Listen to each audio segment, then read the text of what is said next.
মনা, এই ওঠ। আরে বেলা 12টা বাজে, খেয়ে নে, আমার রান্না বান্না সব হয়ে গেছে, ওঠ। মা কি রান্না করেছো গো? আজকে তো 14 শাক খাওয়ার দিন, 14 শাক করেছি আর ডাল করেছি। কি 14 শাক করছো? চিকেন টিকেন রান্না করতে পারতে তো আজকে। হয়ে গেল আজকেও আমার খাওয়াটা।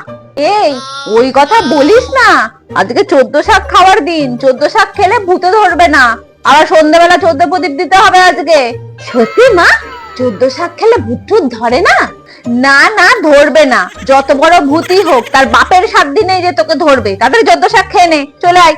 এই যে তাহলে ঠিক আছে মা, তুমি 14 শাক আনো, আমি 14 শাক খাবো।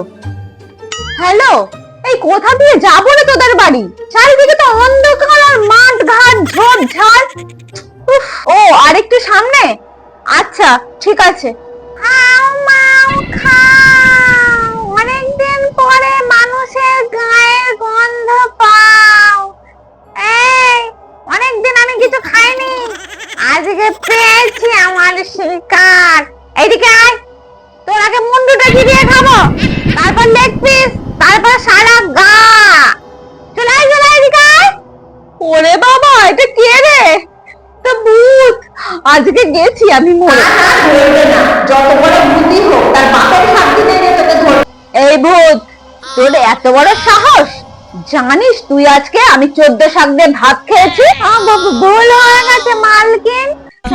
আপনি এদিক থেকে চলে যান, আমি আপনাকে এগিয়ে দিচ্ছি। तनिक आओ कभी हवेली पे